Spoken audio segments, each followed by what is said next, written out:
കൊടുങ്ങല്ലൂരിനടുത്തെ വെള്ളാങ്കല്ലൂർ പഞ്ചായത്തിലെ കാട്ടകത്ത് സലീമിന് 62 വയസ്സ് കഴിഞ്ഞു.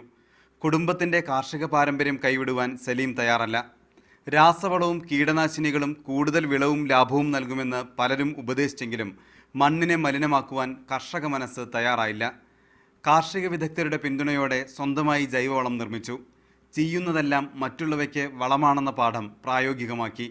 വാഴത്തണ്ടും ചക്കമടലും ചാണകവുമെല്ലാം വളമായി രൂപാന്തരപ്പെട്ടു. 3 ഏക്കർ വരുന്ന സ്വന്തം കൃഷിയിടത്തിൽ പരീക്ഷിച്ച് വിജയം നേടി. നമ്മൾ കഴിക്കുന്ന സാധനം വളരെ നല്ല കേടില്ലാത്തതാണ്. നമ്മളുടെ ശരീരത്തിന് കേടില്ല എന്നുള്ള കാര്യത്തിൽ ലാഭകരമാണ്. ശരീരത്തിനും ഏറ്റവും നല്ലൊരു ഇതായിരിക്കും. ഹാനികരം ഉണ്ടായിരിക്കാൻ വഴിയില്ല എന്നുള്ളതാണ് ഉന്നതർ പറയുന്നത്. സലീമിൻ്റെ കൃഷിയിടത്തിലെ ജൈവവിളകൾക്ക് ആവശ്യക്കാരും ഏറെയാണ്.